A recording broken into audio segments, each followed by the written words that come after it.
ఒక poor family నుంచి వచ్చిన ఎవరైనా సరే బీసీ హాస్టల్లో కానీ ఉండి చదువుకొని ఉంటే కనుక వాళ్ళ జీవితంలో వాళ్ళు పడిన కష్టం ఏంటో వాళ్ళు ఎప్పటికీ మర్చిపోరనమాట.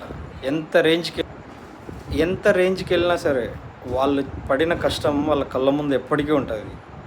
అట్లా డాబుకు వెళ్ళరు, అట్లా అని చెప్పి విచ్చలవిడిగా సంపాదించాం కదా అని చెప్పి ఖర్చు పెట్టారు.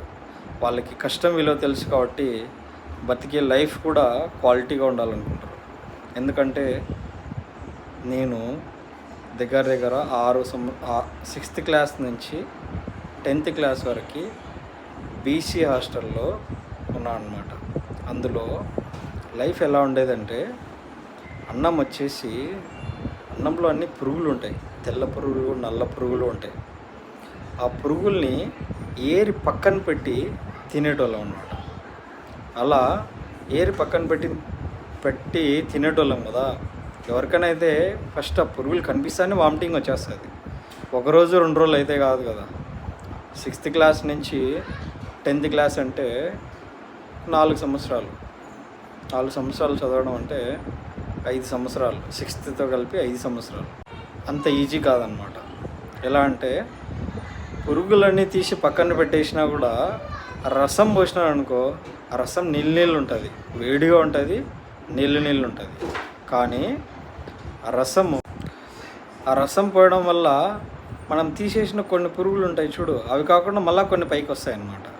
వాటిని కూడా తీసి కళ్ళు మూసుకొని దిగమింగి ఆకలికి తినాల్సి వచ్చేదన్నమాట. అలా తినేసి మజ్జిగ పోతే మజ్జిగ ఎలా అంటే పల్చగా ఉండేటి అనమాట. పల్చగా ఉండేటి ఒక్కసారి పోస్తానే మొత్తం నీళ్లు పోసినట్టే మళ్ళీ పురుగులు పైకి వచ్చేటి. అవన్నీ ఏరి పక్కన పెట్టి మిగతా అన్నం అందులో కొన్ని తినేను కూడా తినేసింటాం అనమాట. కనిపించినవి తీయగలుగుతాం, కనపరానేటి తినేయాల్సిందే కదా.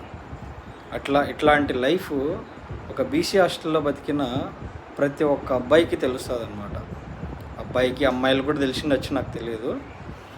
అలా బతికిన లైఫ్ నుంచి ఒక్కసారి జీవితంలో ఏదైనా సాధించి మనం ఉన్నతంగా బతుకుతున్నాము అంటే ఆ రోజు కంటే ఈరోజు నేను బాగున్నాను, ఆ రోజు తిండి కంటే ఈరోజు నేను సంపాదించుకునే తిండి 100 రెట్లు బాగున్నది అనే ఉద్దేశం ఉంటుంది చూడు.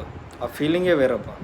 ఆ కష్టపడిందంతా ఒక్కసారిగా మనం సంపాదించేది కానీ, మనం చేసే ఉద్యోగం కానీ, మనం ఈ రోజు వరకు సంపాదించుకున్న ఆస్తులు కానీ లేదంటే ఆదరణ కానీ చూస్తే అవన్నీ మటుమాయమైపోతాయి.